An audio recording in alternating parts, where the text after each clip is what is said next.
پاکستان میں پہلے متفقہ آئین کے ذریعے ایک جمہوری پاکستان کے معمار، پاک چین دوستی کے دائی، ناقابل تسخیر پاکستان کے بانی، قائد عوام شہید ذوالفقار علی بھٹو کے نام پر بننے والی پہلی قانون کی یونیورسٹی میں سابق جج رانا شمیم نے لاقانونیت کے تمام ریکارڈ توڑ دیے۔ شہید ذوالفقار علی بھٹو یونیورسٹی میں لاقانونیت کے راج پر قانون کے طالب علم اور عوام شدید رنج و غم میں مبتلا ہیں اور ایسے مسیحا کی طرف دیکھ رہے ہیں جو رانا شمیم جیسے قانون شکن آدمی سے ان کی جان چھڑا سکے۔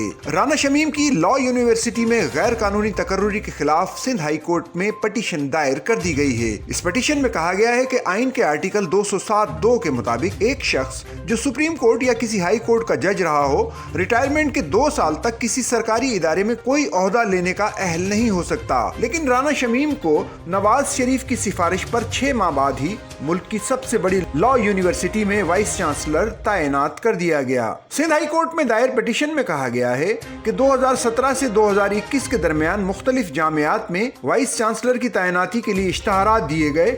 ان میں کراچی یونیورسٹی، بے نظیر بھٹو شہید یونیورسٹی لیاری، جناح سندھ میڈیکل یونیورسٹی اور سندھ مدرسہ یونیورسٹی شامل تھیں۔ ان جامعات میں وائس چانسلر کے لیے عمر کی زیادہ سے زیادہ حد 65 سال مقرر کی گئی تھی۔ قاضی خالد علی کی سبکدوشی کے بعد اس آسامی کے لیے عمر کی حد 65 برس تھی اور سپریم کورٹ کے ریٹائرڈ جج کے لیے عمر کی حد میں 2 سال کی توسیع دی گئی تھی، لیکن یہ اشتہار واپس لے لیا گیا اور نیا اشتہار جاری کیا گیا جس میں عمر کی حد 70 سال تک بڑھا دی گئی۔ پٹیشن میں کہا گیا اس وقت پٹیشن میں فریق بنائے گئے رانا شمیم 69 برس کے تھے۔ پٹیشن میں استدعا کی گئی ہے کہ فریق سابق چیف جج رانا شمیم چونکہ غیر قانونی طور پر ابھی تک وائس چانسلر کے عہدے پر براجمان ہیں، اس لیے اب تک کی وصول کی گئی تنخواہ بحق سرکار ضبط کی جائے۔ واضح رہے کہ اس سے قبل وائس چانسلر 9 لاکھ روپے تنخواہ لے رہے تھے۔